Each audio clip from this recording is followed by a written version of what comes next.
Hello, everybody. I hope you're having a fantastic day. I am. I'm very tired.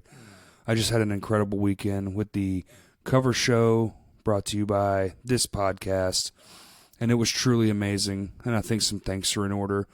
I'd like to thank the Vinos for letting us do it. I'd like to thank Kurt and everybody involved, the bands, Go for Gold, Past Comfort, Eyes Up, My Hands to War, my guys, in my band. It was a truly special night. I'm just kind of at a loss for words for the whole thing, really. It was magical, to say the least, and thank you all for the support. And it was amazing. I'll never forget it. I just want to get that out of the way.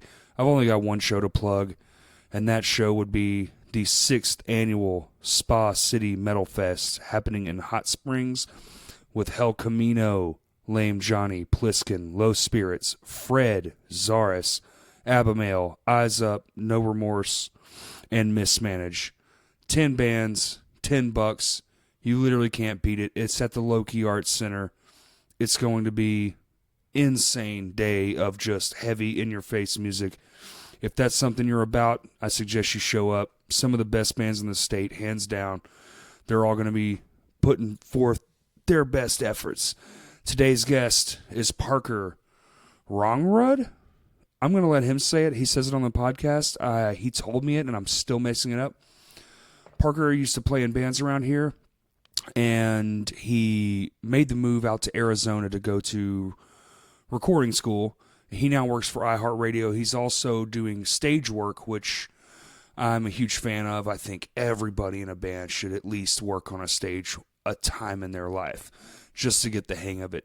It was a really great conversation. He was in town for like 2 days. He managed to squeeze in a couple hours for me. I'm incredibly thankful. Parker, thank you so much, man. The conversation is great. I think you guys are really going to enjoy it. Thank you.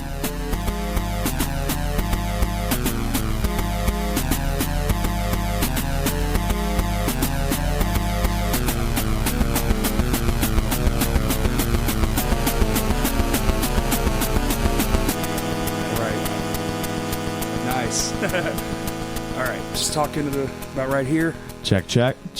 And then we do this guy. Oh, yeah, that was a good one. Absolutely. So where do you live in now? I'm in Glendale right now, which is about 30 Arizona? Yep. Okay. 30 minutes out of Phoenix. And how I got there is an interesting dynamic. Let's do it. Hell yeah. So I basically... This was in 2016, and this is after I spent my 5th year at UCA. I had just gotten burnt out, and I'd had a falling out of a relationship I'd been in for a while. That's tough. Yeah. And I had started to make some health choices that I wasn't too happy about in hindsight. Eating or drugs? Drugs for the most part. Okay. Just to cope. And I was working at a bar at the time. I was working at the old Chicago location in Conway. Oh, right. Yeah. And I was just hanging out with people that were drinking all the time, and then I started getting into uppers because I was still in school. Right. And uppers are huge in college campuses, man. Oh, absolutely. And working late hours, and I had to get decent grades somehow. Right. I still didn't, up. But you know. Right. The point remains I tried. I put it in effort. Yeah. This is a bird. Just So I put in kind of an effort. Right. And after a while, I realized that my heart wasn't in academia anymore. It never really was to begin with. It's something that you get, I don't know. I don't want to get into like the politics of it, but it is one of those things where I wish we had longer to figure it out. Like, because you get out of high school and everyone's like, go to college, and you're like, okay, and then you just go, and then you're like, fuck, I hate this. Yeah. I fucking hate this. And the most bullshit part about it is guidance counselors, while some of them are actually good at their job, a lot of them just do the bare minimum of homework to find out, all right, what's this guy good at? Where should I tell him to do? Well, they give you whether it's an aptitude test. This is what you're good at. Yeah, and even at Catholic High they had those, and I knew it was horseshit. I didn't... Yeah. And I was just going along with the ride. I just filled out just to get them off my back because I had no idea what I wanted to study. When I was 17 or 18, I didn't even know if I was going to be alive or dead the next day. Right. Well, I don't know. What I was into then versus what I'm into now, other than music, is two totally different things. Oh, absolutely. Like what I'd rather be doing as a career versus what I was into then as a career. It's nowhere near the same. I wish I had a career idea back then because I was just so into wanting to do music. I just knew I was going to be a fucking rock star. And then here we are, you know, 20 years later. But you couldn't tell me any different. But I mean, as far as the local community is, you guys basically are at the top. And you guys have been around for over 10 years now. I remember. We just had our 10-year anniversary last year. Yeah. Well, so this Halloween or around this month. So we just crossed 11 years. Yeah. But we did take a hiatus, if you will.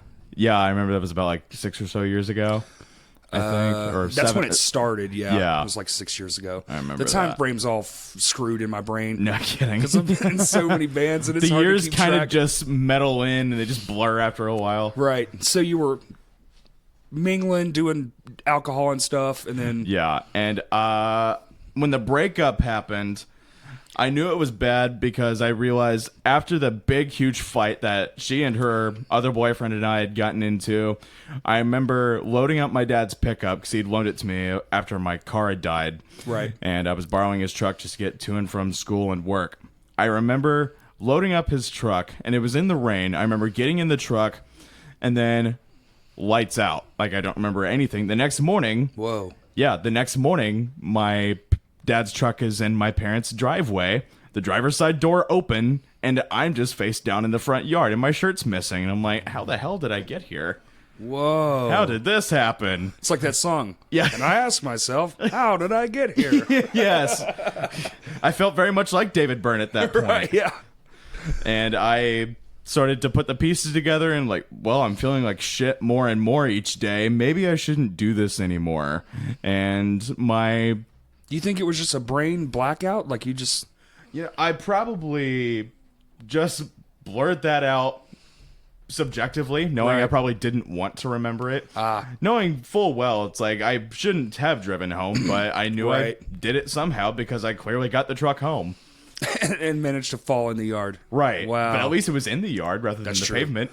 True. If there's going to be any surface to fall face first in. Shirtless? Yeah. It's grass. Oh, absolutely. Yeah. I mean, I've had my instances where it's like I have my bare back on concrete and I wish I hadn't, but one of those instances, I don't think any of those were alcohol related. So if I had to be drunk and pass out somewhere, thank God it was a front yard. Yeah. It's a solid one. And at that point, I decided that, well, it was really an epiphany because my parents and I were on the same page of, you look like shit, you probably feel like shit. I'm like, yeah. So why are you doing it? I'm like, well, I'm not sad anymore when I do this. I'm like, well, why don't you just go see somebody? And I was like, well, with what money? And I was able to qualify for free healthcare. Okay. It was still under the ACA in 2016. Right. Before the shift happened. Yeah. So I started seeing somebody and getting through my last semester of college. Health-wise, I was feeling a lot better. But as far as academia-wise, I kind of just flipped the switch and I was just going to coast. Man, when you don't care, you don't care. No. And I got by on C's. And that's pretty impressive still. And a few A's, like a lot of my music-related courses, like ensembles and performance-wise, it's easy to get an A in those. So I balanced out my average with like, 2.8, 3-point or whatever. But the lights were just flipped off, and I didn't want to do this anymore. And I had forgotten why I loved doing music so much. Because after Motion and Color... Right. With Tanner and Tyler and all them, the woman I was with at the time had given me the ultimatum of either her or the music. Band. Oh, God. And I know. And that age-old shenanigan. Gotta love it. Yeah. It's like every other band's story. The damn guitarist honestly. got a girlfriend, motherfucker. And that's unfortunately kind of how the writing on the wall began for the decline of Motion and Color. That's how we knew it was going to go downhill. And even Tyler was saying like, man, it's definitely not the same. Yeah. And he wasn't feeling it. John wasn't feeling it anymore. Tanner had definitely quit feeling it because he'd gone through so many member changes and he was just kind of just over it. And I don't really blame him. But those were fun times. And then after that's how I kind of just started down spiraling, because I too had just quit caring until started doing some research. And after that last semester and seeing my therapist for a while, I started reflecting and thinking about why I really loved music. And it's because I'd grown up with it for so long. I had an array of different influences growing up. Because each member of my family listened to something different. Yeah, I had that same shit. Yeah. My mom was a California beach bunny, so so she gave me a lot of the Buffalo Springfield and Beach Boys and Poco. Nice, yeah. My dad loved a lot of blues, so I got to get a lot of Buddy Guy and Muddy Waters. Ooh, yeah. You know, a lot of Eric Clapton, a lot of B.B. King. Love all of that. Right? And it's perfect. It still holds up really well today, but what holds up even more, a lot of the old jazz records that my grandfather used to have. And I started flipping through his old collection because my grandmother held on to a bunch of his records in Scottsdale. When he passed away in 2004, she grabbed a lot of his records and CDs and tapes and a lot of his old music, and she had it shipped to her house in Arizona. That's cool, man. And since I've been house sitting for them, I just started flipping through their records. I'm like, all right, what can I not steal, spin. Yeah, what can I spin? Yeah, you know. Especially since I had the house to myself. Yeah, what are the cats going to tell me to turn it down? Yeah, fuck those cats. Right? But I started flipping through all these records, and they had just Bill Evans, and they had McCoy Tyner and John Coltrane. And I remember listening to those as a kid and just being blown away, especially by the counterpoint that McCoy Tyner had with John Coltrane, the way those two blended. Yeah. Especially because Coltrane was great at producing a really rich, smooth melody on his saxophone. And then a lot of the chords that McCoy Tyner used to build around that and make a little bed for it was just so rich, and something that not a lot of people had done. Right. I listened to an interview with Bob Weir, the Grateful Dead, and he was talking about the Grateful Dead, dude. Absolutely. My parents weren't really Deadheads or anything, but my dad sort of was. We had like 4 of their records we put on. You? Yeah. I found one in Arizona, in the West Side in particular. They have a bunch of franchises of Zia record stores. Okay. And at each Zia, I always find at least 2 or 3 copies of American Beauty. Nice. So it's like, it's just, you can find it anywhere. Yeah. It's like that one Miles Davis album that everyone has, like Trace of Blue, I think it was. I can't remember the life of me, but it's like that one Miles Davis album that every record store has 2 or 3 copies of, because they know that many people want it. Right. And that was kind of how it was for like American Beauty and a bunch of these other B-sides that I discovered of a lot of music. And one of them that I found was from my grandmother's collection, and she loved a lot of classical music, and she loved a lot of the Romantic era especially. I found a 2-side tape of Beethoven's Fifth. Damn. And cool. I remember listening to that when I was 7 or 8 and just being blown away by the sheer magnitude. Oh, yeah, man. Yeah. Because especially in the Romantic era of composers, you get guys like not only Beethoven, but also Wagner and Verdi, and a lot of Italian composers like Rossini and Donizetti that use bigger orchestras. Okay. And because they use larger orchestras and larger ensembles, you get not only a bigger sound, but a more profound feeling. Especially, I can't imagine the people that were hearing like Flying Dutchman live, right, or hearing anything from the Ring Cycle, because Wagner had one of the biggest orchestras still to this day. Really? He was his orchestras are the only ones that still use an instrument called the octabass, which takes 2 people to play. Hell yeah. Yeah, it's a big, giant, just 4-string bass instrument where a person uses the Is the neck just long as shit? Absolutely. Okay. Oh, it's huge to wrap around, too. That's right. There's a ladder that the guy on the top wraps his arm around. Did you say a ladder? Yeah. A guy uses steps to actually get up to the frets up at the top, and he wraps his arms around like a bear hug to get the frets, and the other guy uses the bow. It's called the octabass. Hold on, I'm Googling. The octabass. Yeah, I discovered it in a metal documentary, actually. And a lot of music historians were talking about a lot of the orchestrations. Holy hell. Yeah. It's like a 9-foot cello. Mm-hmm. Whoa. Dude, that's ridiculous. takes two people to use, but there's a woman standing on a desk and she gets to the neck. Yeah. Wow. That's about accurate. Yeah. That's insane. So they still use these? Yeah, it's tough to find the now. symphonies that do his scores or whatever? Some people do. Oftentimes, because it's cheaper, we'll just double up on the basses and cellos, because finding an octobass is apparently very rare. Like if you go to the right museum and if you have the right price, you might be able to. Yeah, but that's slim to none to be able to find that. So a lot of orchestrators and conductors now, if they do anything by Wagner or Verdi, they just double up on the bass section. I mean, that's cool, but it'd be way more badass to watch two people play one instrument. Oh, absolutely. Because the coordination, I'm just sitting here in my brain like, damn, that's the same thing as two people playing a piano, or right. Because you see that sometimes. Absolutely. Two people play the same piano. That's crazy. And it takes a group effort, and that's about God tier synchronization too. Yeah, you were on it. Can't remember where the hell we just were. It doesn't matter. You were inspired by the records of your parents. Oh yeah, and you were talking about leaving, so you asked them what the hell's going on, and then you were rekindling your love for the music. Oh, absolutely. And it took me a couple days to really ponder. Like, well, I love performing, and I always will love performing, but what's it like being on the other side of the chair? Oh, real quick, when did you start playing an instrument? Oh, when did I start playing? Were you like a young child? I was fairly young. My parents actually used music for me to open up my mouth as a kid, because were you shy? Very shy, okay. And I don't think I actually had a full blown conversation with somebody or talked to somebody in full length till I was like 5 or 6. Damn. But I learned how to read really early on, and I loved quiet intellectual. Yes. Yeah. I suppose. Intellectual to some, savant to others. You're like, we're all savants in some form. We're all good at that one thing we shouldn't be. Right?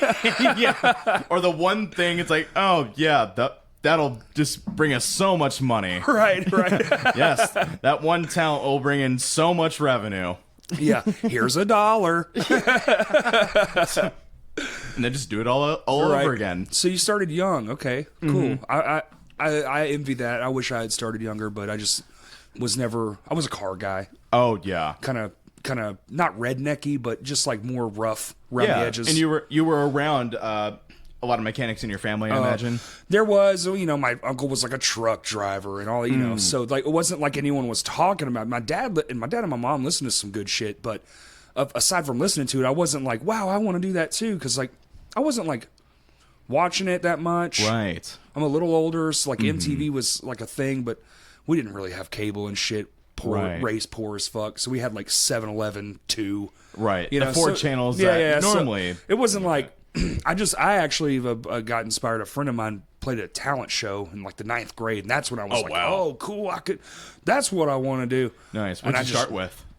Well, okay, so it's kind of weird. So I started with guitar, and I bought a guitar from a friend of mine at a job I was working at, because I worked landscaping. So what's great about in Arkansas, you can work young. Absolutely. In landscaping because of the farming laws and stuff. Oh, absolutely. So I got in that young because my dad, that's what he does, and guys sold me a guitar, and I started like noodling with it, but I was like, this is okay. But then I found a drum set.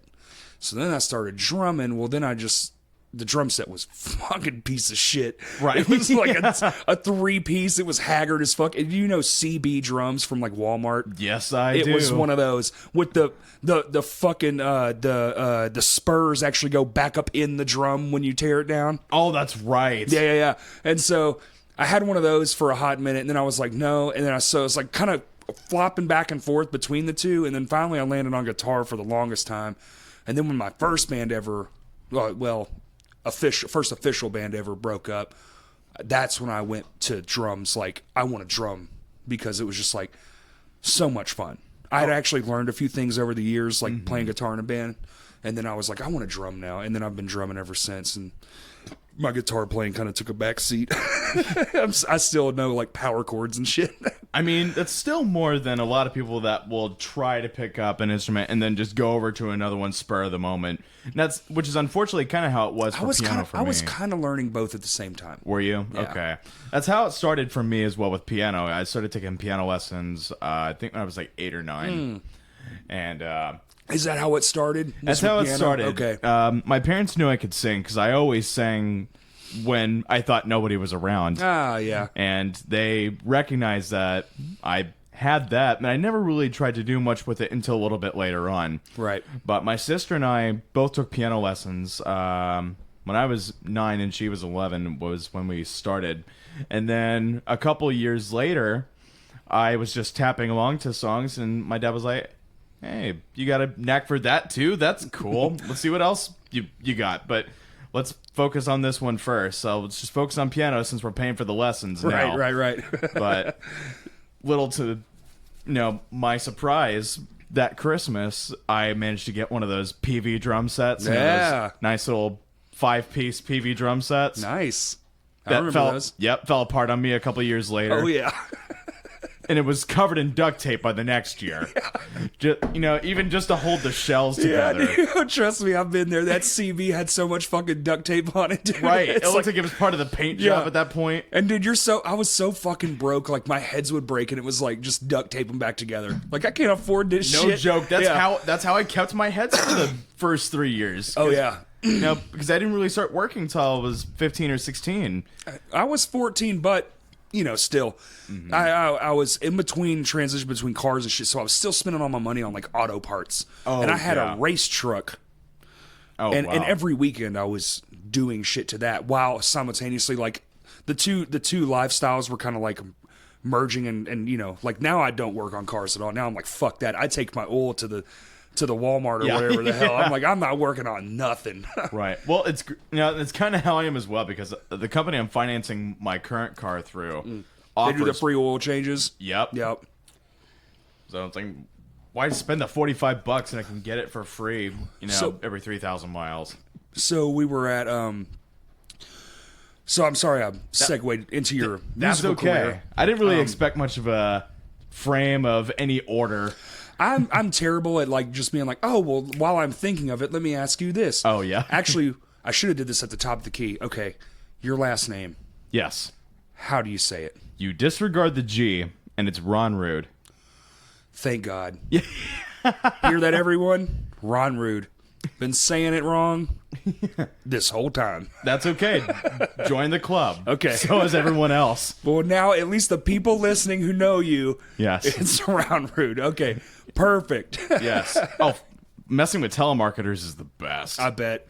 Because I'm listed legally. Because Parker's actually my middle name. It's not my legal first name. Yeah. So if any telemarketers call and they address me or they try to address me by my legal first name and then they butcher my last name, that's how I know immediately. I don't even have to answer them. Yeah. I'm like, am I looking for what? Nope. Yeah. Just hang up, and that's how I know. And it got to the point where is this Parker Ragnarok? No, it is not. It is not. Nope. Nice try though. Great movie. Bye. Right, honestly. But now I get like 8 or 9 of these calls a day, dude. Fucking. Are you? So I don't know. What do you have? ATT? Yep. So they've started telling you what it is on my phone now. It says telemarketer or spam. Yeah, there's a bunch of them that still get overlooked, but they've indicated about 2 or 3 of them a day now. So I hardly ever answer my phone unless it's somebody I have. I must have had 15 just today. It's absurd. That is terrible. Well, what really sucks is now I'm not answering any phone number I don't have in my phone, and there's actually an option on my phone to turn that on, to where any number I don't have stored, it just sends it to voicemail. Oh wow! So now I'm just like, shit, dude, I might just do that. But then I tried to check my voicemail the other day, and it was so full, it's just like gone. So now I have to call it. I have to call the voicemail, and I forgot my password. So I'm just like, dude, fucking having to check your voicemail box. What year is this? That's what I was saying. I was, what the fuck? This phone is. Anyway, that's some 2002 bullshit. That's some 2002 bullshit. Enter in your code. No, I don't want to enter it in. Just tell me the shit. Right. But So when did you start? So you got to the music. We'll get back to the other part of the story about the moving and stuff. No, that's okay. Yeah. I'm just interested in. So you started doing piano. What came after piano? Was it guitar? Drums for me. Drums. Yep. My parents got me a kit a couple years into That's right, the my BB piano kit. lessons. You said that. Okay. Yep. And I wasn't expecting that. And then when I got it, it not necessarily completely took over, but there was definitely there was definitely a shift of interest because of how fun it was. You mean I get to beat the shit out of things? Absolutely. And you guys are cool with it? Yeah. And even with, I still, because of the courtesy of my heart, and to keep the neighbors at bay, Right. I decided to take the initiative and put some padding on my kit myself, just so nobody would have to yell at me and tell me to do it later. Put a pillow in there. Put some gels on the head. Oh, that's probably why I couldn't. That's why I got a great response out of my kit, because I had it stuffed all to hell with pillows. Yeah. So a bounce back and the velocity of each hit was no problem. Oh yeah, it's like I got slapped back feet. instantly. Yeah. Just barely trying.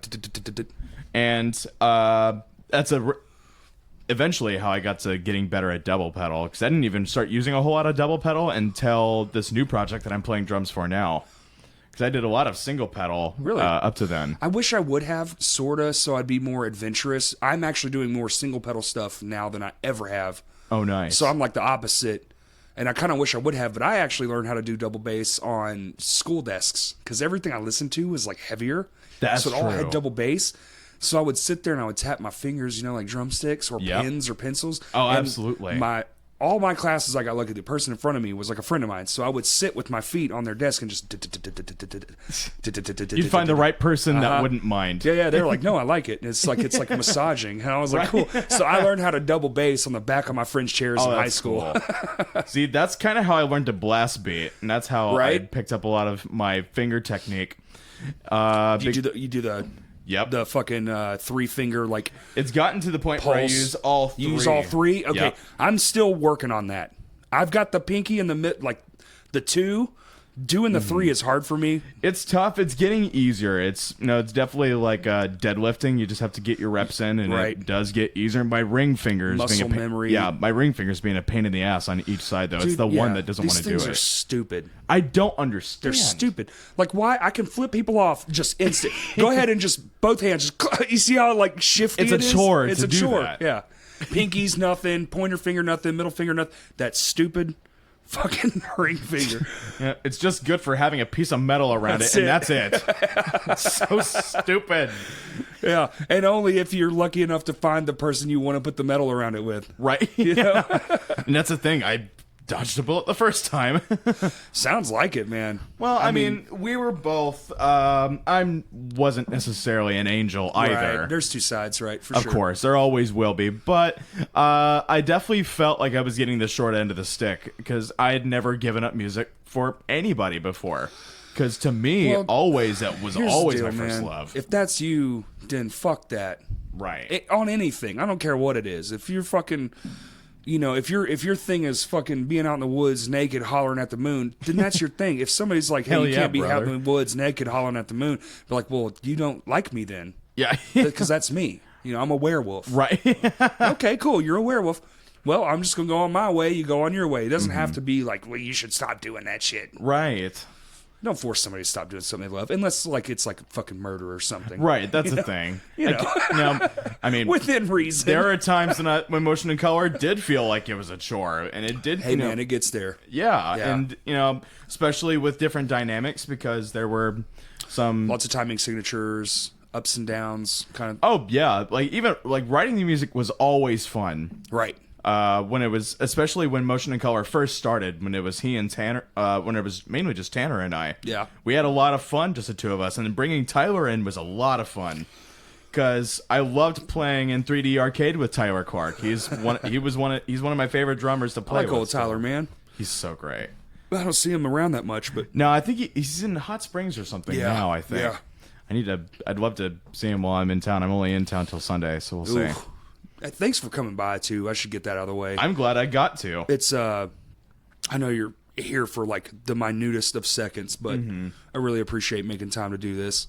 I'm just glad you reached out to me. I was really flattered that you wanted to. I think your story is interesting, man. I want it, and the idea is, for this podcast is more than just, it's more than just the Arkansas scene. It's the people from here that you left for a reason, and what's it like now? Why? The whys and hows of all different types. Because there's people, that's like, man, I got to get the fuck out of here.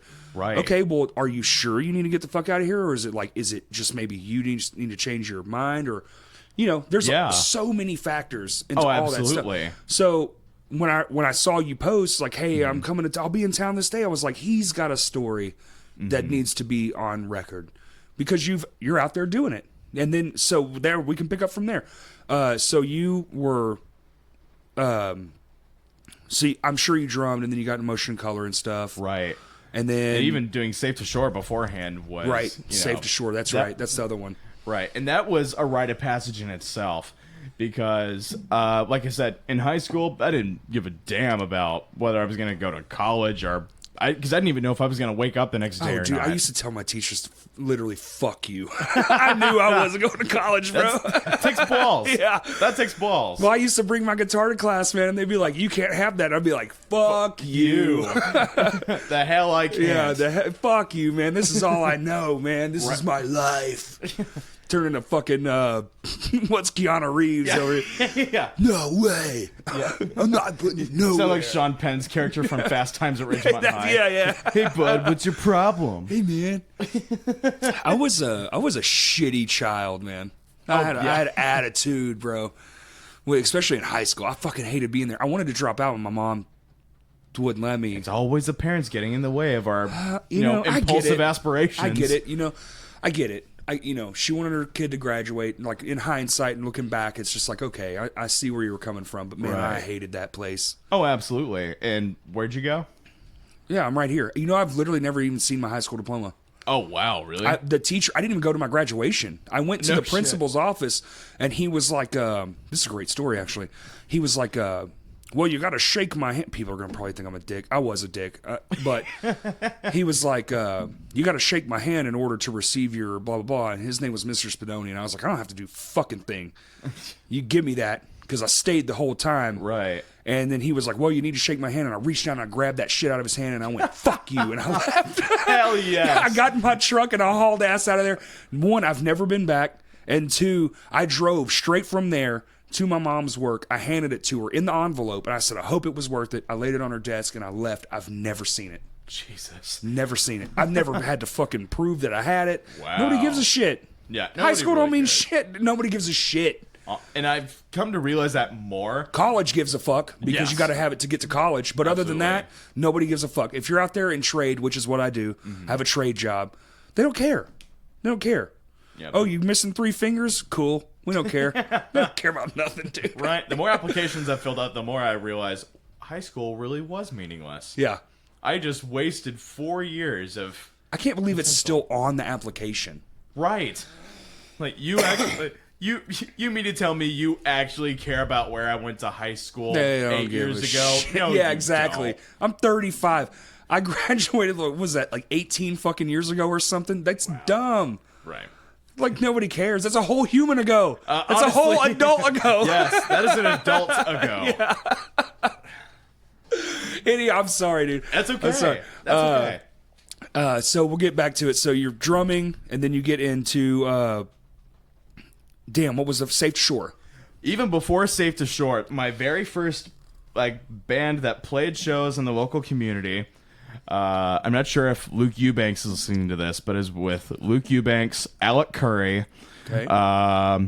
And then I think Jared Browner was in it as well. I don't know if you know Jared or not. I don't know if I do or not. I'm not good with names sometimes. He's been, I think he's a server in the local area. I know he's good friends with Zach France. I know for sure. I know him for sure. Yeah, France is awesome. Mr. Fat Quads. Right. Dude, I love the new project he's doing. With Doan? Yeah, so great. Good. It's great. I love it. They posted a new one today, actually. Yes, they did. See there? I follow it. I'm just like, dude, this is good. I can't wait. And that's another reason why I feel like of course I had the feeling of being away from the parts of Arkansas that I needed to leave. Sure. But as far as the local community, that's what I always love following, because I love hearing about all these new projects that people are putting together. It's like when I saw the videos for Pliskin at the Eyes Up show for the first time, I was like, holy shit. Yeah, heavy, bro. I just watched them last night. Oh, so good. They played with the Plot and You last night. Yep. And they played... Mismanaged, too, right? Yeah, and Mismanaged, that's right. Nice. They'll actually be coming on here eventually. Hell yeah. I was talking to them last night, so it's... Right, yeah, I know Billy had talked about bringing them on when Slick Grip came on. Yeah, that's right. Yep, because he's in both now. Yeah, I miss the Slick Grip dudes, too. They were, actually, a lot of them were there last night, too. Nice. That's always nice. Too bad you couldn't have got here last night. I know, I was hoping so. I've only could have gotten there one more day earlier. Right. So, but, the very first project I ever did was a Christian metalcore band. Right? Well, and it was funny because I was still getting into a lot of the core genres and a lot of like the post-hardcore bands. Yes, of course. Because I was... As we all were. Yeah. And I was still sort of transitioning from mainstream bands to more of like the underground kind of stuff, because I discovered LimeWire a few years before. Oh. And that's when I went on my binge and I started watching a bunch of punk documentaries and metal documentaries. So I started looking for some of the fastest, hardest stuff I could find. So I started listening to a lot of Minor Threat, Black Flag, Misfits, Dead Kennedys. And that real punk rock shit. Oh, absolutely. Yeah. Oh, this is great. This is great. Because I was feeling angsty and of course misunderstood. It looks like Winona Ryder's character in Beetlejuice.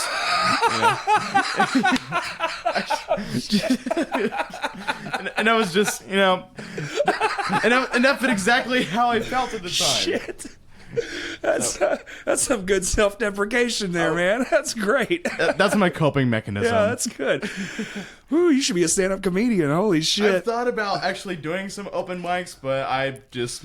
Let's psych each other out and go together. I have a whole... Dude, I'll show you. I have a whole list of jokes in my phone. Oh, hell I'm yes. so terrified of stand-up comedy. Yeah. It's terrifying to me. It's admirable to me. It's like when I'm in my band, I have my other guys backing me up, but when you're on that stage, it's like, it's you're just on your you. own, especially. And when you suck, you suck. Yeah.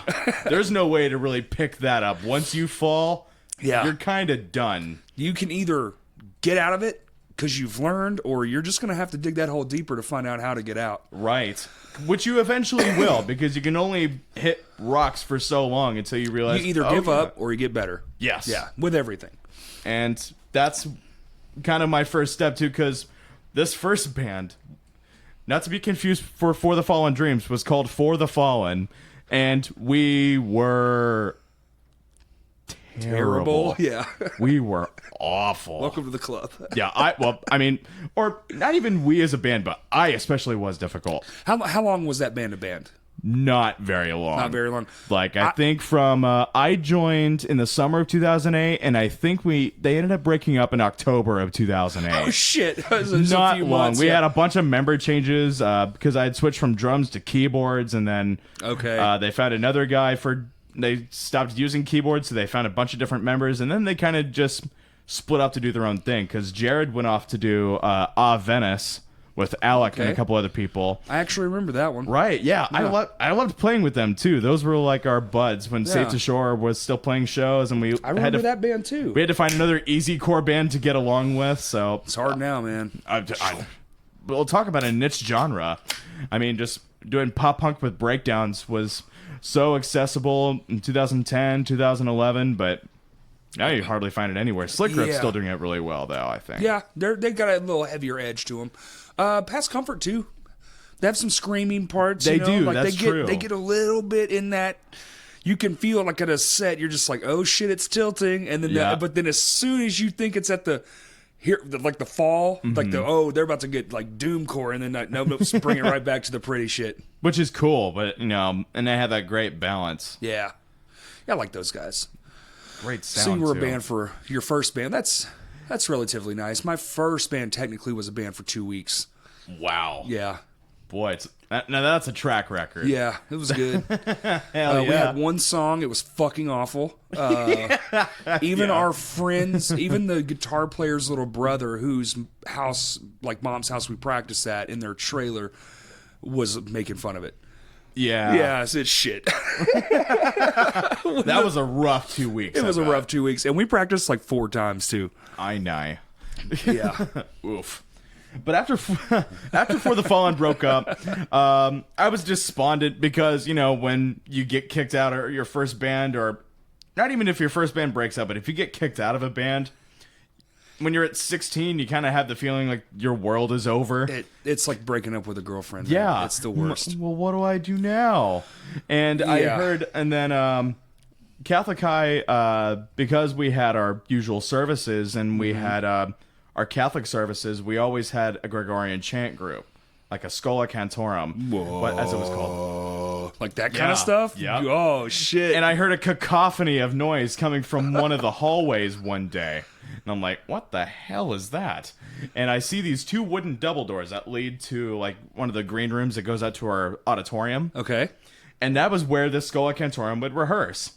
And I heard the noise. I opened up the door, and there's a guy behind the piano saying, "Oh, hi, how's it going?" I'm like, "Hey, just checking out what's going on here." I'm like, "Well, we're about to start singing some things. Do you read music?" I'm like, "I can." I'm like, "Here you go. Read the bottom line."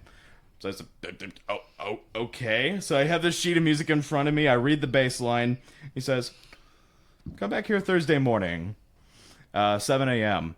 And which is great because I was doing ROTC at the time and I didn't have to worry about being down at the barracks rather early that day. So I'm like, cool, I'll be here, no problem. And that's how I discovered that I had a knack for classical singing, because I was able to get into sight reading, and I read church music and a bunch of other services. And, nice. And that's how I got into singing for the Cathedral of St. Andrew in downtown Little Rock. I sang with their church choir while I was in high school. That's awesome. Oh, it was a lot of it got my ear trained and really going, because from there it can, man. Honestly, shit is Greek to me still. You can tell me whatever, dude, even just regular shit. Yeah. Yo, play a G. I don't know what the fuck that is. Right. Yeah. I can say it. Yeah. But I couldn't tell you a fucking thing how to play it. Like, I don't know. I don't know. And that's fun. And that seems to be a common like position. There seems, especially in bands, there's always one guy that has to be the sort of point of deferring. Like you? Yeah. Like you? Pretty much me. That's Justin. Oh, nice. Okay. Yeah. I was just about to ask, who in My Hands to War with It's that be? Justin. Nice. I'll literally, dude, I'll play a chord that I've never played, and I'll strum it, and I'll be like, wow, that's cool, man. And I'll be like, yo, Justin. And he's learned how I say shit. Yeah. I'll be like, hey, Justin. He's like, what's up? I'll be like, what is the backwards of this chord? And he's like, hold on. And he'll come over and he'll go, it's this. And I'll hit it, and I'll be like, that's right. One of our guitarists in my project. I'm an idiot. Yeah, well, one of the guitarists in my project doesn't know a single thing about theory. Like, but he loves tech death, and he plays like a lot of Chon and Polyphia type stuff. He can shred and go a mile a minute. He just doesn't know what a single note of it is. He just knows what sounds good sounds good. That's me, man. And he was like, all right, I'm going to play this a couple times.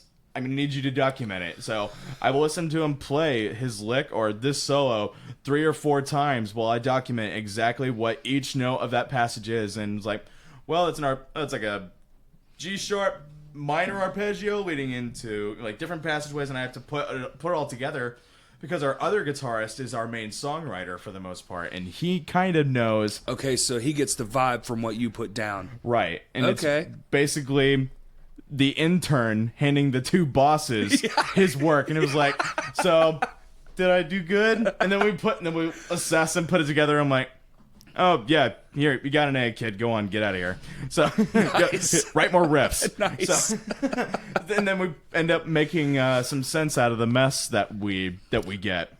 And vice versa, too. Or, I will have some Dillinger-sounding drum part. And Say it again. Oh, absolutely. Anything. Dillinger. Anything that reminds me of Dillinger, Number 12, Looks Like You, Botch, Converge. Anything of that is right up my alley. I love Dillinger so much. They are so great. Favorite Dillinger album? If you could pick one. If you can't, I completely understand. Nope. Dude, that's just fair. Literally, that's one of those bands where, like, when it's on, I don't really care what it is. I'm just like, yeah, that's cool. That's great. Yes. I love this. Like, I don't sit and think about it a lot. Like, I couldn't even tell you, like, my own song names. I call them track 1, track 2. Right. It's like whenever but I know what it is. Yes. I know what I was like, oh shit, this is Dylan. Like, but for me, it's just like, it's so right in my wheelhouse of just pure fucking crazy. Oh, I'm it's just like complete chaos. It's chaos. but it's somehow still in order. Yeah, which is the beauty of it. I got the beauty. I got the privilege to play with them. I've seen them 2 other times besides that. Oh wow! And it's just like, man. And now that they're not around anymore, it's just like, at least I can say I got to see them at least. Forget. Yeah, I never forget. Yeah. Dude, they were seriously a force of nature. Their writing, insane. Their live show, untouchable. Absolutely. I listened to an interview with Greg Pachado, their vocalist, and he was talking about how Ben Wyman writes, quote unquote, writes his music. And he will be asked, I'm like, well, what kind of melodies do you have? Do you have anything in mind? I'm like, oh, I have a few melodies that I have written. Melodies, quote unquote. Yeah. Like, I have these couple things I have in mind, and it's completely indecipherable. But then Greg started to realize that's just everything that Ben comes up with. That's right. And having to translate it may take 2 or 3 other people to do it, but that's what made Dillinger the force that they were. It's like the hieroglyphs on the pyramid, man. Honestly. You know? And that's, I mean, not nearly as dead of a language, though. Well, yeah. Yeah, no, that shit speaks right to my soul. Them, the Chariot, anything Chariot, chaos. absolutely. I remember the first time I listened to Long Live. Oh. And I remember the very first song from that album I ever heard. And I saw them on tour with their first. Yeah, didn't they do Scream the Prayer EP. with you guys some time ago? I've played with them years like ago? 4 or 5 times. I believe that. But yes, but I remember going to watch them after Josh had left Normagene when Unsung was the only thing they had. I've been watching that band. I watched that band their whole career. Man. I fucking love that band. And so much. And just like Dillinger, they had a sort of systematic chaos that was an animal all its own. It's like exploding an atom bomb and then containing the explosion in your hands and just kind of morphing it and switching it around and just like the utter... Like having the power of the Infinity Glove with all the stones there you in, go. but you haven't snapped it yet. Yeah. Oh, I'm sorry. I tangent that you said Dillinger, and I was just like, that's my jam. Absolutely. I remember the first time I listened to One of Us is the Killer, and the opening of that album with Prancer. Yes. And having that sensation, just sitting back and listening to that for the first time, was unlike anything I'd ever experienced prior or since. Oh yeah, there's not a lot, dude. That kind of shit is all but almost gone, man. Right. Well, it's definitely few and far between. Yeah, it's now very underground. There's a few bands out there doing things you can kind of like get, like, oh shit, they're kind of like, you can feel the vibes, but they're not all the way crazy. Like the chaos isn't utter just dismantlement of... Yeah, they have it in bursts, if you will. Yeah, there you go. And there are a lot of bands that are doing that now, like See You Space Cowboys doing that, Wrist Meet Razors doing that. The Callous Dowboys, yeah. Dowboys, yeah. I fucked that name. I think I have some form of something. I see that name, I can't say it. And it's funny because I saw that and immediately knew that it was one of those malapropisms of the Dallas Cowboys. Right. I'm like, oh, that's genius. They were actually supposed to play here like a couple weeks ago. And right, didn't they have like some van issues? Yeah. That's always a bummer. I was excited because I was actually going to go to that one, but... That sucks. Yeah, I was hoping to catch them in False Accusations together before FA broke up. And that was a real shame. There were some dudes from Wisconsin, and they were pretty prominent, like Mathcore Index, and they were passing their stuff around a lot in the Mathcore community. But they just ended up just pulling the plug not so long ago. That shit happens, man. Right. You have the sometimes you just everything has a part of the journey's the end. Everything has its finite, thing. But it's we'll leave it at that. Yeah. Sometimes it's truly hard, but sometimes it's like I've only had a few bands where when I heard they were breaking up, I was just like sobbing. Like, what? This can't be real, I thought I was going to feel that with Under Oath when I heard that announcement, and over time, like, it got softer for me. I'm like, oh, they put out some great work over the years. It just made sense. Yeah. It made sense. Well, because they were so out in the open, and they never stopped. No. So it's like, dude, they've been touring for like 10 years straight.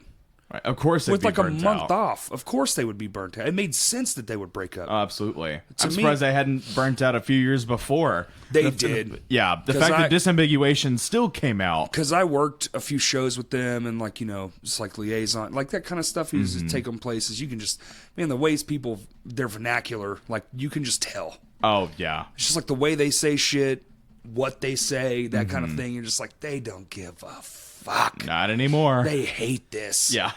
They're outside, like, they don't care. That's the saddest part.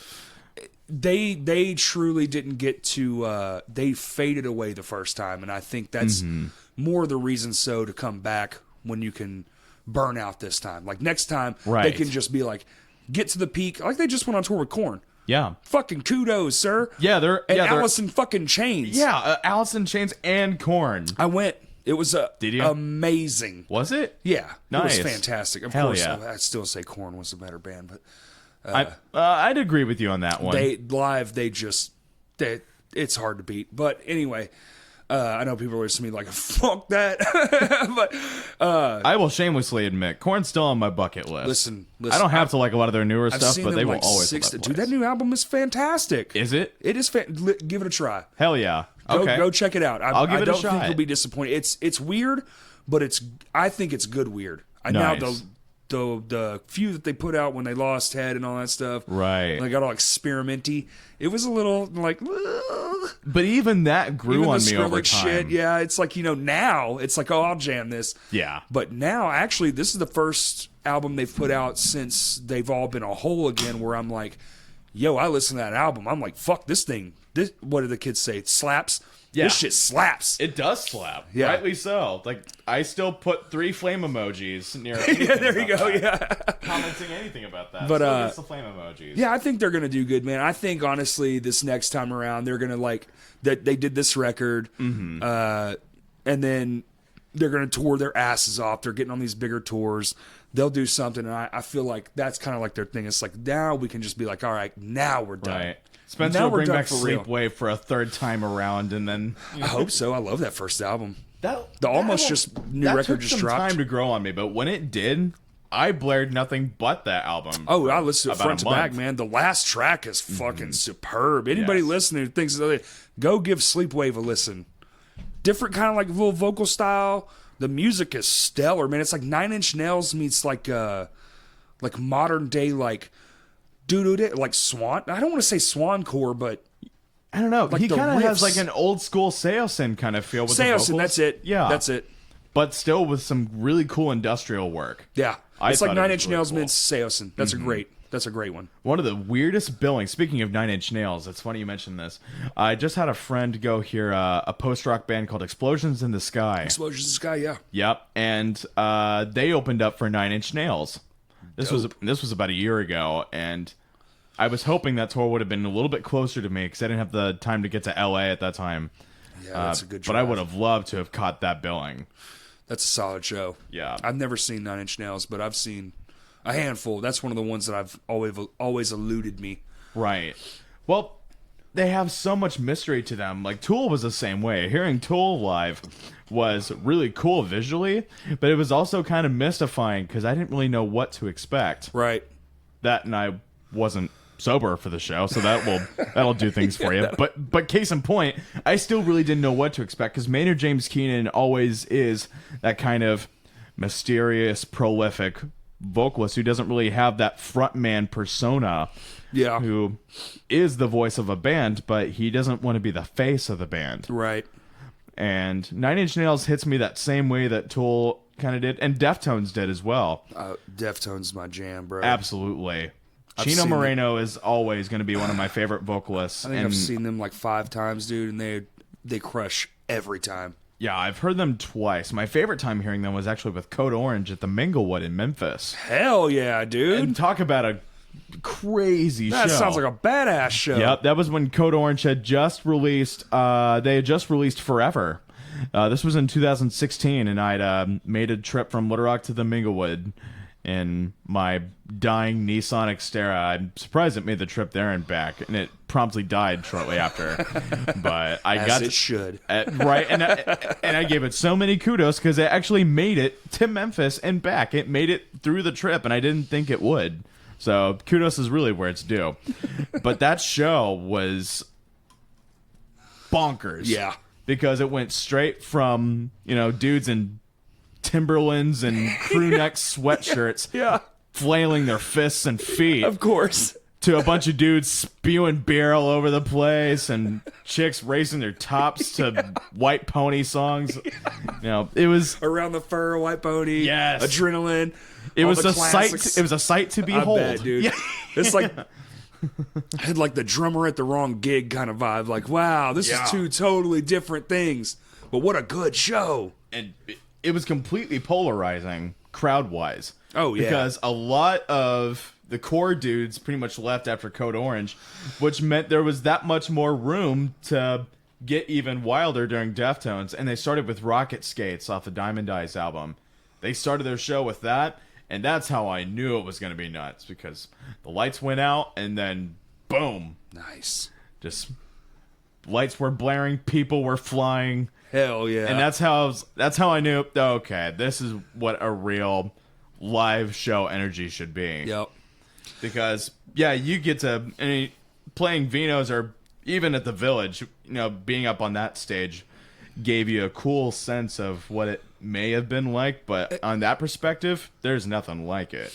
It's different, man. Yeah, the bigger stages, bigger rooms. The stage too, though, because when you see all that that stage was like 27 by like, was it like 30 or something? It was massive. But Yeah, that was such a great venue. I miss the fuck out of it, dude, every day. What the hell happened to the Village? I blame the Juggalos for. No, that just what was the last show. That was already predetermined. But Oh, was it? It was Okay. a lot of. Man, honestly, it was a lot of politics. I don't even want to get into it because it just makes me angry. I know the story, Right. but it's not even worth talking about, dude. I No, literally that's even worse. It couldn't be blamed on a freak accident or just a show gone awry. Had nothing to do with any of that. That sucks. That's even worse. Well, it involved. Well, never mind. It doesn't matter who it involves. But I was bawling like a baby because I knew, and it's like I watched him lock the door, and I was just like, dude, my whole life was in this building. I was there for everything. I saw it all. I was just, I get fucking sad just thinking about it. Right. I remember hearing your other band, Truth Farm. Yeah, I was in there for a year. Yeah. Yeah. I think a show that really comes to mind, I think My Hands to War. Yeah, it was the album release for you guys at the Village. It was you guys, Truth Farm, Tomorrow Brings the Agony. I think Thrill of a Dogfight played that show too. Wow. Damn, good memory. Yeah. I'm trying to remember if there was anybody else that I'm forgetting. I think that was it. I think it was 4 bands. That was a pretty stacked show. It's fun. It was a great show. Yeah, I loved the vibe. I was sick as a dog for that show, too. I was battling, like, bronchitis. Dude, and I love that band because else. bass, man, that's just like the best instrument. Have you ever played bass in a band? Yes. It's the best. Oh, definitely. It's my favorite. Like, I play drums and stuff, and I love it too, like guitar, but man, bass, it's just like, no one cares. I can do whatever I want. That's kind of how I approach playing bass in 3D Arcade, too. There you go. Oh, so you're bass in there. Yeah, when they were around, I did, yeah. Okay. And then when we brought in Tyler Clark for Motion and Color for drums, I switched over to bass at that point, too. That's right. Okay. And I remember that. and even Safe to Shore did this weird thing, like We'll on our draw, like, intros. shift yeah, instruments. we switched instruments. Yeah. Yeah, and I would switch from vocals to bass for that one Okay. too. And that was going to be, I think, one of the weird changes because we were going to bring in Nick Shields, who was in Second Rate at the time. I don't know if you remember the band Second Rate. That doesn't when they ring were a bell. around. That's okay. They were another pop punk band that Okay. we played with at Enjoy a lot. I remember Enjoy. That was a fun venue too. Yeah. Like very small and a completely different vibe compared to the Village, but that was a lot of fun. Like I remember, I think I can't remember which show it was in particular, but Something to Stand For and Jungle Juice were playing I remember one that night, show. and it was nuts. There were people just trashing the half pipe, and the floor was completely packed. Yeah. And that was like I said, completely different vibe atmospherically, but just as fun. In my opinion. Yeah. The hardest part for the Village for me was when you would do the local shows and it was like the 20 people who did the show probably should have been at Vino's. Yeah. But Blake just didn't have anything that night. He had a good heart. He would just be like, yeah, sure, whatever. Who gives a fuck? Like, I used to practice in there. Yeah. Oh, empty, really? Yeah, an empty 800 capacity room. Wow. And, yeah.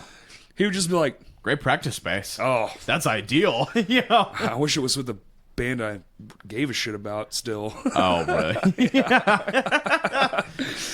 No, it was fun. Don't get me wrong, man. Like, there's nothing beats hearing that kick drum, boom, in that empty cathedral-like building. Oh, it's so great. Yeah. Like one of the venues I run sound for on occasion in downtown Phoenix is one called the. Yeah, let's get to that. Oh, yeah. So we got to the point where you're about to leave. Let's start from there. Okay. Damn, we Quentin Tarantino this motherfucker. I know, we certainly did, didn't we? It's going to be in so many different plot points. I love it. Put it together. It's like A was 20 minutes ago. So we're going to get back to the Bonnie situation at this point. When we originally absconded from the topic, you were about to leave. Yes. And I started wondering, well, I love studying music and I love finding out more about my pursuit for music and how to enhance music. So what would it be like behind the chair? And I started looking at different outlets for music production, and I started watching a bunch of tutorials on YouTube and getting some pieces together.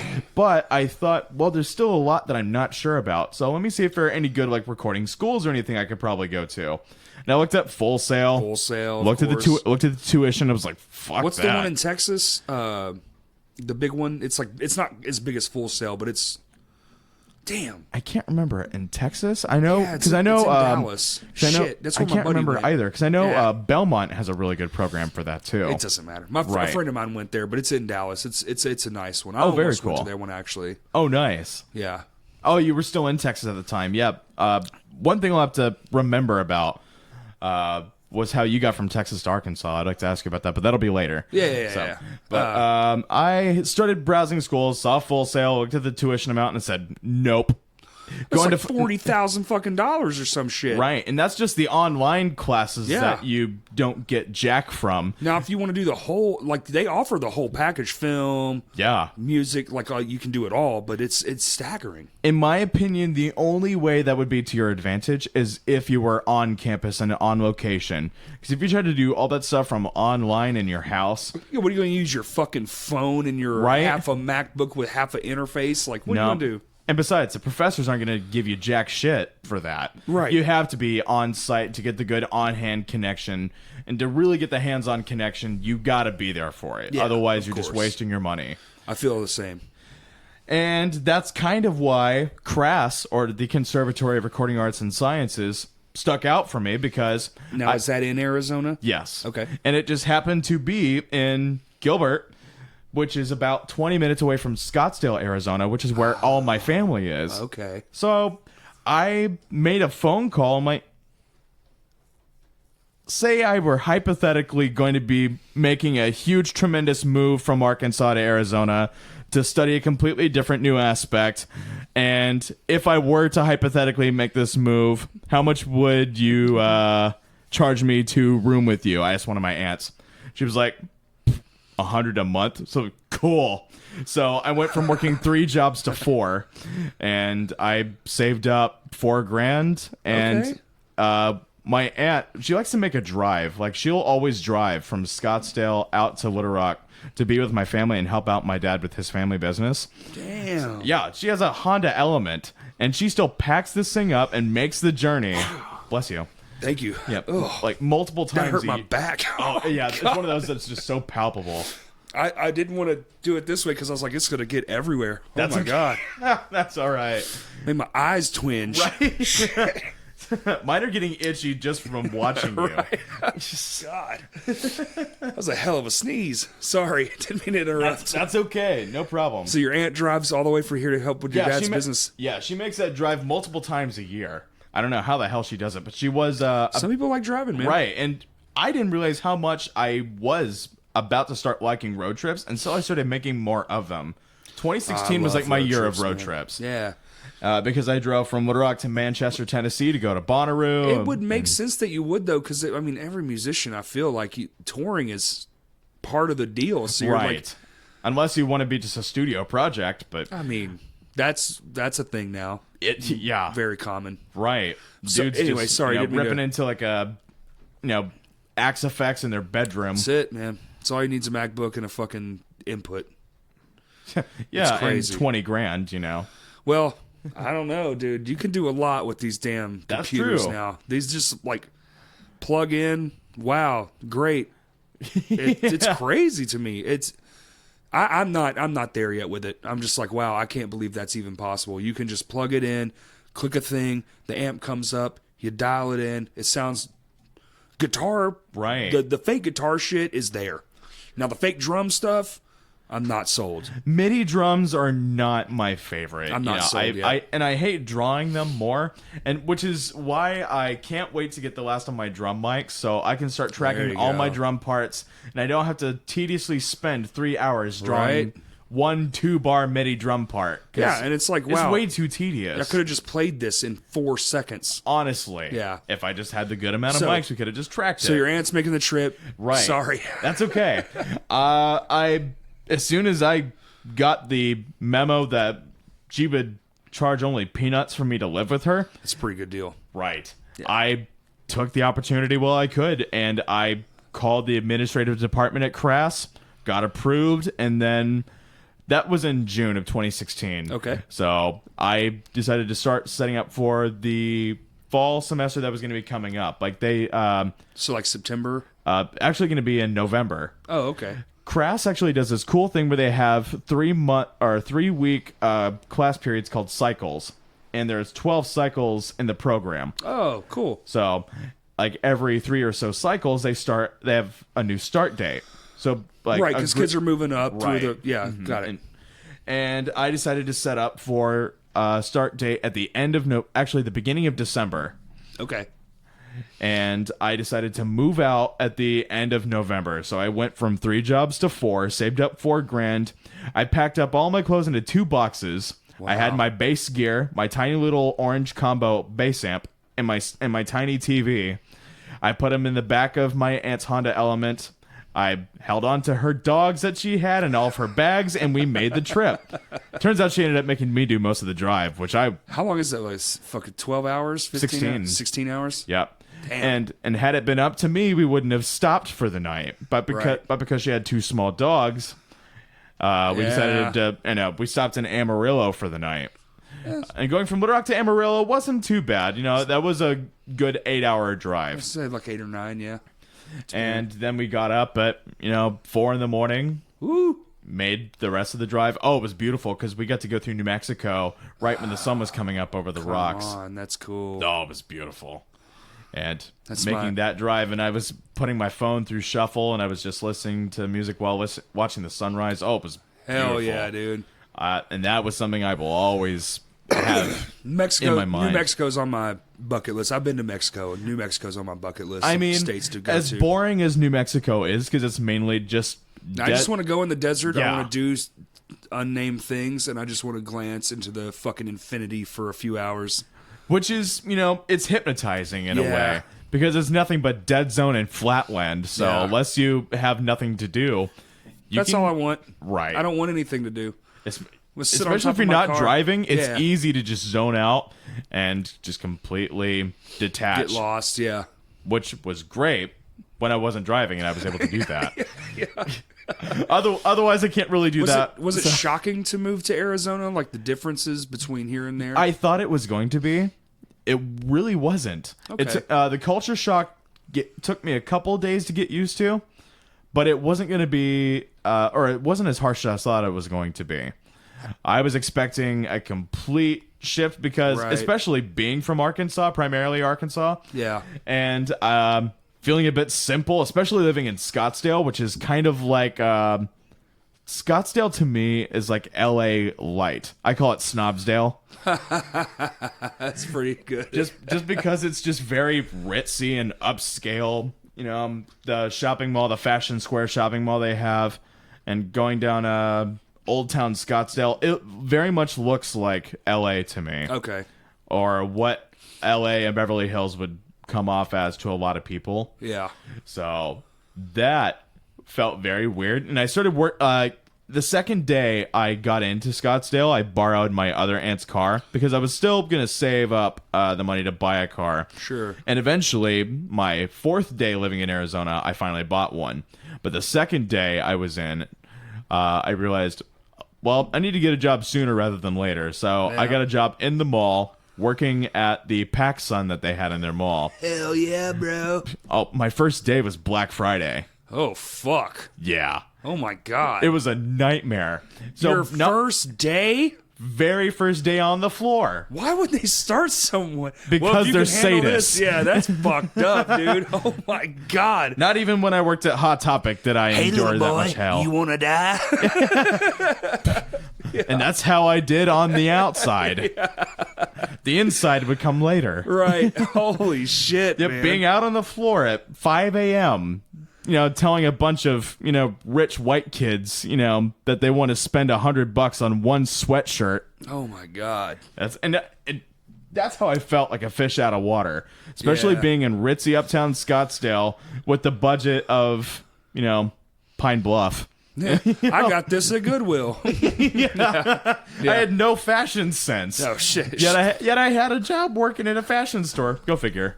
Well, moving on up. Well, and I had to. I was going crazy otherwise. Eventually, it didn't work out because I only got like one day out of the week where I would work 4 hours. So you moved there relatively close to your start date for school. Yeah. Okay. Basically, enough time to get a job, kind of. Sort of, yeah. Yeah. And then get a car and just go right in. So I had a way to get to and from class and get to and from wherever I'd go. And eventually I found a gig with a company called Barrow's Pizza, and I'd be with them for a year. And through all of my courses, because Crass actually did a really interesting outlook for their program. They basically pack, I think it's still 12 cycles, if not 13, but you get all of this course material in 9 months. Wow. You basically just blow through it. Even cycling like that? Yep. Wow. You go from cycle to cycle without any breaks, and this is just audio production, right? mostly audio. Yeah, Okay. you get to, but in different aspects. Like we learned about post production, we learned about sound design, we learned about broadcast. We did video game audio, which is really cool. I bet that is wild. That was fun. All the different layers and like depths. Oh, absolutely. Because some guy has to sound like he's way the fuck over here, but it's like a two-dimensional. That's cool. And sound design was the coolest part because we got to do a lot of Foley. Like we took a scene from like one of the new Star Wars movies, and we basically recorded all of these random sound effects to make our own Foley art. We did all of our sound design. That's cool. Yeah, we recorded a small ensemble for scoring, and we pretty much just redid and mixed all of the scoring and ADR. We got to learn all of that from the ground up, and that was how we did everything in video game audio. But we got to learn about music production in studio environments, mixing, mastering, that kind of stuff. Yep, live sound, mastering.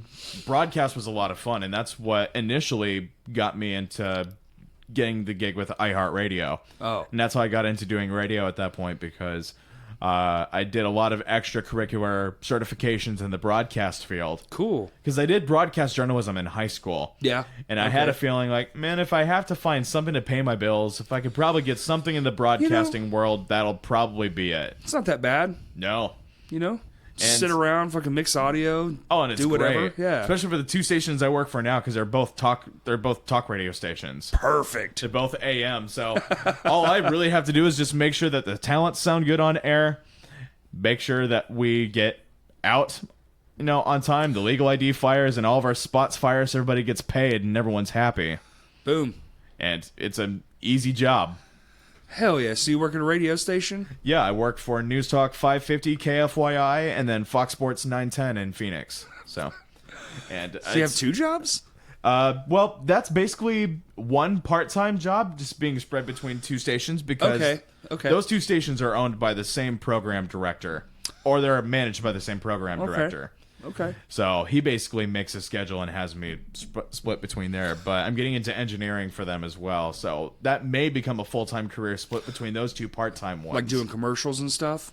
No, that's more production. Engineering would be more of like the actual routing of cables and the actual maintaining of the signal and the troubleshooting and doing a lot of the nitty-gritty when it comes to making sure that our connection with each transmitter is is tight and making sure that the signal is secure. That sounds fun, man.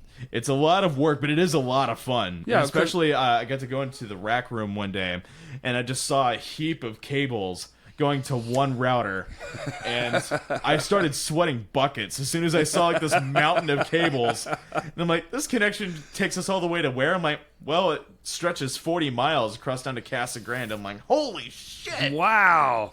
And that's our job. We have to make sure that Stays connected. good. Wow. That's awesome. It's fun work. And it's it makes me feel a little bit better because I don't really feel like the black sheep of my family anymore. Because like my cousins are living all prolific lives. You know, they're all in the East Valley. One's a realtor who has a bunch of properties. Course. Yeah. One works for the she used to work for the Oscars. She now works for Disney. And then Damn. Right. And then the other is a fashion consultant.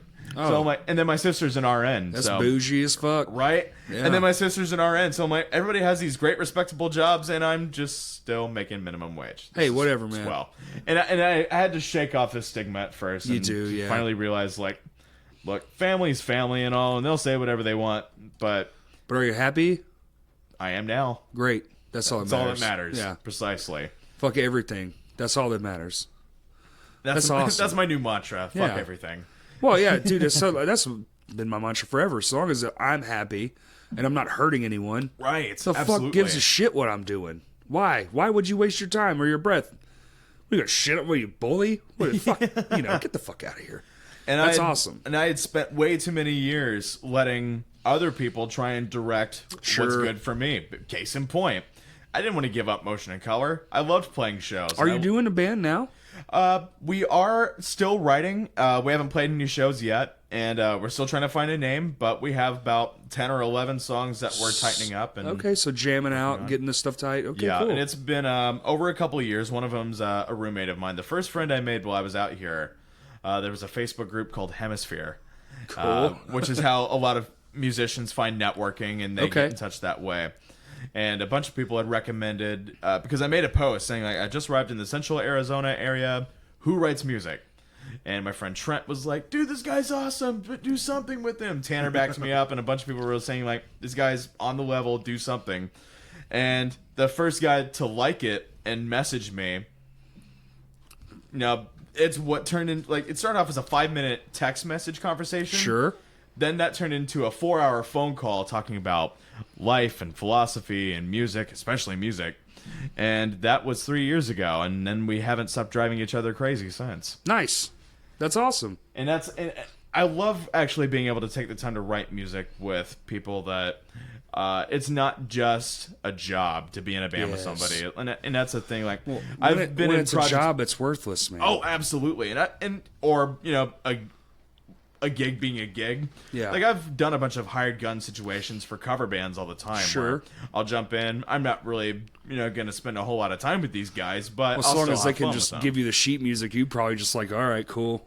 Or even that, or hell, I'll just start listening to the tracks that they have. Yeah. Like, all right, what songs are we doing? These? Cool. I'll listen to them. I'll have them down by tomorrow. And it's I started playing for a lot of country bands, especially. Yep. Because I worked at a country bar. I mean, and I started running sound for a lot of country bands.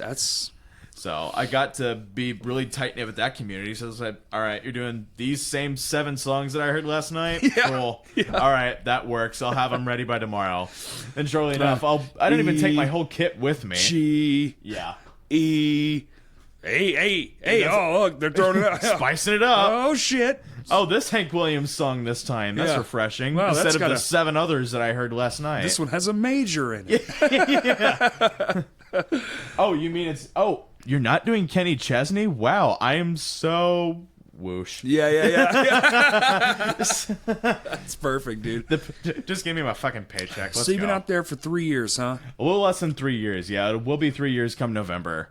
And Still coming back to see family and stuff. on occasion, a couple of my family members came out to see me, actually, this year. Oh, it wasn't that nice of them. It was nice, because... with money It's being kind of a far away drive. Well, and that's the thing. With money being hard to come by, especially with the busy schedules they have, the fact that they were Sure. able to fly out and see me was nice. Did they tell you? Nope. Awesome. Yeah, that's great. That was a great surprise because my girlfriend and I, this year back in March, we made a trip out to Anaheim because we both just needed to escape and get away from everything. You gotta get away, man. And a couple days beforehand, my parents flew out, and I hadn't seen them since I left, so it was really cool for them to surprise me like that. Yeah. The rest of my family, of course, was in the know, and they had to keep that surprise. Hey, can you come to Chili's at like 7? Yeah, that's kind of how it was. Yeah. It was, not even like a, hey, could you? They sent it like almost like a letter. I'm like, we expect your arrival at this location at this time. It was very formal. Yes, Shmee, I shall be at there on the fortnight. I had to pull out my little monocle glass. Sure, yeah. Make sure that, it wasn't addressed to the wrong Esquire. Yeah. I got done reading it, looked up, and I had a top hat on. What the hell? It was the damnedest thing. It just came out of nowhere. That's awesome. But being out there has given me the insight that I didn't think I was going to have to earn, but it was one that I realized I had to. I had to do a lot of growing up, and there was a lot of shit I had to let go. Yeah, well, that's growing up. Yeah. That's everybody, man. We all got that bullshit. Mm-hmm. I still got some things I need to... Well, a lot of it's hard to shake, though, and I understand why a lot of people have trouble shaking off a lot of the things of the past, because some of that shit hits hard. It does, for sure. It's hard, man. Life's hard. That's the shit they don't tell you when you're younger. Yep. I wish I could have gotten that test in high school. Yeah. The one question test saying, like, is life easy? No? Cool, you passed. Yeah. Could have used that easy, eh? Yeah. Yeah, it's different, man, especially being older. It's just like, wow, this... And it never stops. So nope. You either fucking give up or you die trying. So right. We're all gonna fucking die. So it's whatever. Shit. Might as well get busy living. That's right. That's all I'll fucking do, man. All I do is live. We're about to have band practice in fucking 10 minutes. Hell yeah. You're more than welcome to stick around too. By the way, if you want to catch a couple of those covers. Hell yeah. Wink. That'd be awesome. Yeah. So overall. Move good. Mm-hmm. Life seems to be going pretty well out there. It's handling. It's it's not at the pace that I wish it would go, but it's a pace that it needs to go. Yeah, it takes for time. me, I gotta realize that the pace I wanted to go is probably not the one that's best for me. Sure. Well, you have to build to it. Yeah. Because you basically moved and started completely over. Mm-hmm. You fucking from scratch. Here we go. Yep. Step 1. Yeah. And you think about your life previous. Well, you had 20 years to get to that point. Right. It's a little different. But that sounds great, man. You're working for one company, 2 different stations. Mm-hmm. And that's one of my jobs. The other job is for another staging company, and I work as a stagehand for Rhino Staging. And, oh, fuck yeah, man. Yep, I get to help set up and tear down a lot of cool events that go through a lot of their event centers, too. I miss that shit, man. I miss that. If I didn't work the amount of hours I worked, I would still do that. Oh, absolutely. It's a great job. And it's very gratifying. Like you ever thought about TMing, tour managing, or doing tour sound? Or I'd love to eventually get there. There's a great, like, they have, I don't know if you're familiar, but they have like a website where you can go and put like your resume on there. No kidding. Yeah, and if you get all you got to get's one, do one and crush it. Yep. Everyone will have your back, man. Right. That's important. Start talking to those fucking. That's a good piece of advice. If you ever wanted to be something like that, man, those sound guys at them damn shows. Oh, that come in with the band. Yeah. Because every show you do probably has their own sound guy. Right, and they have each facet of the touring company have their own leads in each department. Yeah. And I've gotten a little bit of experience in everything, mainly carpentry, but I love the lighting. I love doing the lighting department. Yeah, but audio is my main gig, which I love, and I love that they've been kind enough to keep me in that. Yeah, dude. Because, as much as I love, getting those gains by throwing deck and, building stages. Yeah, dude, that's just so hardcore. Because that's chest and back day all in one. Chest Tetris, fucking back day, fucking patience. Your patience will be tested unbelievable. No shit. Hey, can you build this faster? What? Yeah. Get me 5 more guys and we'll talk. You got a pound of crack? I'll need a few of those rocks to really get going, to pal. really knock it out. You know what, Jeff? Go the fuck home. Fuck you, I'm still getting paid 4 hours. Yeah, dude. Oh, yeah. Is it unionized? Yeah. It is? Okay. They actually started doing that here. I'm surprised. Nice. Oh, wow, here of all places? I know. Yeah. Yeah. Hell shocking. Yeah. Right? No, they unioned up, man. MP is union now too. Well, which kind of sucks to me though, because like used to, you could kind of just go to. I miss that vibe. I get it. I get the unionization thing, but like I miss that vibe of like you can just walk in there and be like, "Yo, man, can I push some cases?" Fuck yeah, we don't give a shit. Sure, right. You know, like they were down because it's like, well, that's free labor. One, absolutely, and you're meeting, making connections, that kind of thing. I met a lot of people doing that stuff, which so it kind of hinders that because it's, you know, with unions it's like extremely hard to be fired. But right, I've seen people literally just stand around and be on their phone for 4 hours, and it's like that's the beauty of being in a union. Yeah, it's, you know, with everything, pros and cons. But yeah. So, do you have any goals for like right now? Just maybe get the band up playing shows. That's really what I'm focusing on the most, and that's why I've enjoyed my other hobby that I can't really afford, but I still have fun doing, which has been a recent thing, is getting back into barbershop singing and doing a lot of a cappella stuff. Because that's cool. Because that's cool as fuck. Right. Well, and that's another reason why I loved studying music so much. Because in music school, when I was growing up, I was shown the movie The Music Man in school, which was based on the old musical.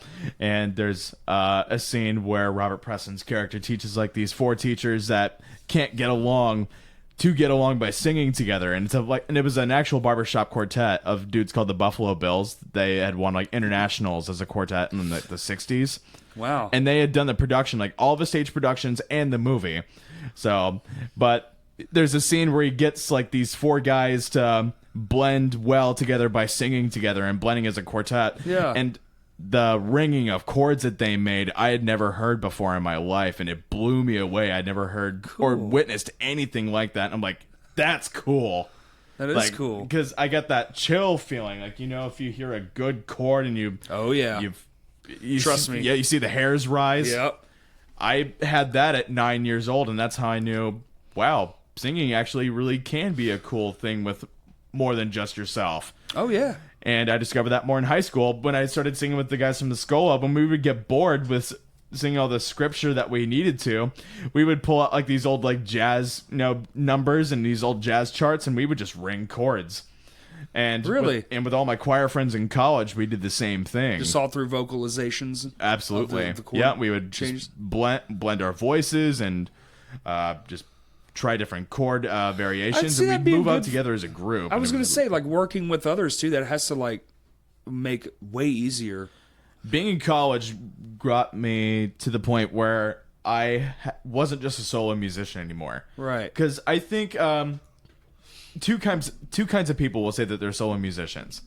Ones that only know how to sing by themselves, and the ones that can't sing by themselves. And I've sadly witnessed both. Yeah. And most of my students have been the latter. Because I did a lot of teaching through the Community School of Music when I was at UCA. Cool. And that's what got me to not only figure out what to fix in myself, but how to fix these same issues with other singers. Oh, okay. And I started off as a music education major. Wisdom, they call that, I do believe. Absolutely. Well, depends on who you display the wisdom to. Yeah, sure, but and depends on who wants that wisdom and who doesn't. You know, I'm open for any suggestions. Absolutely. Yeah, which is great because a lot of people aren't nowadays. Unless it's like, hey, man, you know what? You should try this meth. Yeah. And I'm like, man, I don't think I'm going to try that meth. I wish I had not listened to that voice. Hey, man, shit happens. Yeah, you know? no kidding. We're not all perfect. Your girl's already left you. What's the worst that could happen? Yeah. What, you build a house? You're right. What could go wrong now? Yeah. Everything is fairy tales. Now, if you want to talk about how things really went downhill, it started with that one sniff. That's the one that got me down. Dude, that shit'll do it, man. That shit'll do it quick. So long as you... But, here you are. Oh. You gonna spew? Spew in the air vent. That would be funny. Wrong hole. You good? Oh, yeah. Just choked. Okay. My bad. No, you're good. But, that's also part of why I needed to get clean, because I forgot what was really fun. Sure, man. And working with Well, other that shit people. makes you dull, too. No kidding. And drugs, man. Mixing that with alcohol was Alcohol's even the worse. worst. Like, I love alcohol. Like, we're drinking Love Honey right now. But, like, 3 beers amongst friends, that's different than Pounding binge a fucking, fifth. burning, like, a whole, what do they call it, a handle of whiskey. Yeah. And, just completely blacking out so you don't remember anything at all because you don't want to. Like, that's different. That's so sad how people used to cope that way. One of my old college roommates is going down that road, and I really wish I could help him, but you can't help those that can't listen or won't listen. And sometimes, man, you just have to. Sometimes you have to go through the shit to get back up. Yeah, you have to hit rock bottom. You have to. And how I did. It sounds like it. Yeah. I'd like to say that I was able to hit rock bottom, so I could get better. Yeah. Otherwise, I'd probably still keep spiraling downward, no matter where I go. Because See, the temptation's going to be anywhere. When your problems will chase you if you're not willing to deal with them. Right. It's not the place. Like I was saying earlier, it's like a lot of times, maybe sometimes, man, you need to turn around and look in the mirror, face facts, and do shit for yourself. And I definitely had to. Yeah. Don't run away from it. And I was sick of, doing stuff mainly for other people because I'd forgotten what it was like to really do Help something yourself. for yourself. Yeah. It's a server in me, man. I just can't stop. I get it, Can't man. stop serving. I get it. Trust me. Yeah. I like to do way more than required of most humans, and But at the end of the day, I'm still gonna do that. Right. This is who I am.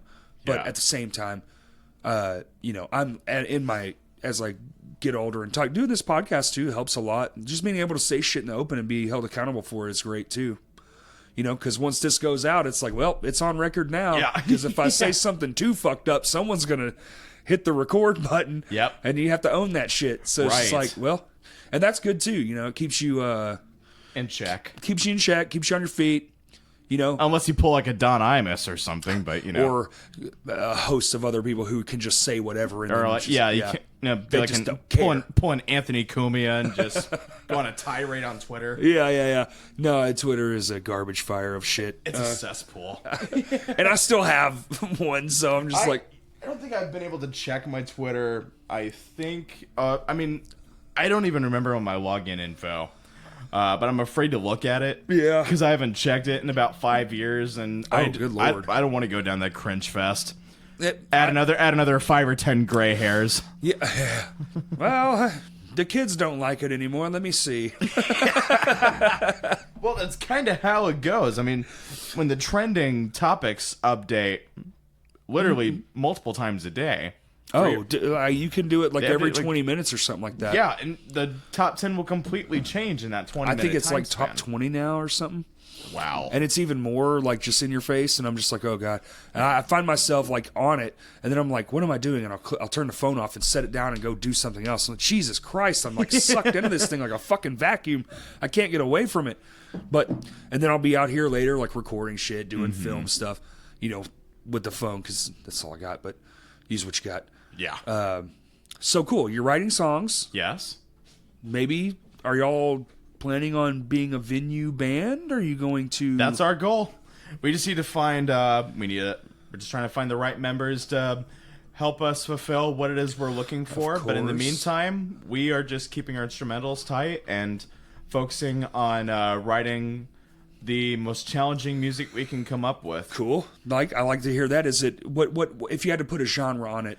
A good blanket term would probably be mathcore, I suppose. Cool. Because one of our guitarists is really into tech death and Sean and Polyphia. You were saying that, so I was. And then our other guitarist loves a lot of hardcore and a lot of death metal, Okay. like the non-techie side. And then my way of bridging those two together is to add in a lot of my my chaos bands, I call There them, you and a lot go. of my Yeah. spastic math riffs. So I challenge a lot of my influences from like Number 12 Looks Like You and Botch and Converge and Dillinger, especially for this project. Nice. A lot of Dillinger influences for this one. Very nice. So that's I my can't way of wait to bridging the hear two it. together. I can't wait to hear it. I can't wait. It already to really sounds get it out right up there. my alley. Yeah, you're gonna be doing. I don't know if touring will ever be in your future, but I'd like it to Is be. it aspirational goal? It is. Cool. For the three of us that are involved, yes, that's something that we really want to do. That's So, badass. we just want to find people that not only can Also, hang. that's the hardest part, dude. Yeah. It's the hang is fine. Right. It's the hey, we want to get the fuck on out of here and go on the road. Yeah. That part's hard. That part's hard as shit. And that's the thing. We've gone through members already that are either not interested or they have other projects or they kind of just want to be lazy or just work on demos and like which is nice. I mean, I'm always down to have demos at the ready and have something that we can go back to Yeah, after we finish up a tour. But Exactly. what about before then? Yeah. Because otherwise we'll just have a library of unfinished demos that we'll just keep constantly adding to. Exactly. And then you'll break up anyway, like all bands do eventually. Right. And then we have all this stuff that nobody would ever hear. Wow, great. Awesome. Glad we got to all hear that it. work was put to good use. Yeah. Yeah. What good would that do? No, hell no. If we're gonna Exactly. if we're writing, let's promote it. Exactly. All right. 7:05. Yeah, I have to go drum. I will let you You're call more it. than welcome to stick around. I'd love Dude, to. I love this story, man. I'm glad it's going well. It's going you. where it needs to. Yes. It's picking up. That's great. Mm-hmm. Congratulations on Thank all that, you. on all your stuff. Likewise, congrats on all of these great endeavors. I love this podcast, man. Thank you, man. Of A lot of course. people have out of state and things say it's like a nice way to hang out with their friends without being able to. That means something to me. That actually tear up a little bit. Oh, absolutely. The old and man that's, in me and got that's touched what by makes that. me feel like there's still a part of me here. Yeah. Is by listening to this podcast and keeping in touch with the local community. Of course. It makes me think about, man, all my friends back home are still doing cool shit, and it makes me so happy to hear that. Yeah, and it's actually the resurgence the last year or so has been fucking phenomenal. Y'all been putting in the work. It's been crazy as with hell. the tours that Anthony is bringing in and the work that Evan still does for putting on And a lot of there's big so- And there's shows. so much that hasn't even been said yet. Yeah. It's just You guys are still doing even more. right. Oh no, yeah. There's some big shit. And the fact coming. and even the fact that this podcast is promoting the cover show and sponsoring the cover show That speaks was- volumes. Yeah, it was like this thing was like was the idea behind the shows and sponsoring shows and stuff was that I don't want to ask for money.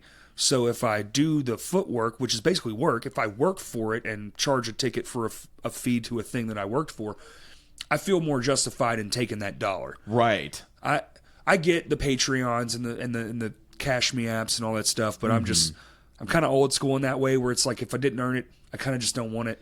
Well, it's admirable, but I also get why people go to those because if you need the help, that's the best way to do it. I think it would help me tremendously, and people have tried to talk me into it a few times, but I'm just like, man, I'd just rather just throw the concert. If they want to help, they'll come to the concert. Shit. Right. Because it does help. And At least the people that are here. Well, exactly. Yeah, people who are far away, thank you. All you got to do is listen. Yeah. So long as the numbers go up and stay the same or whatever, that's just as cool.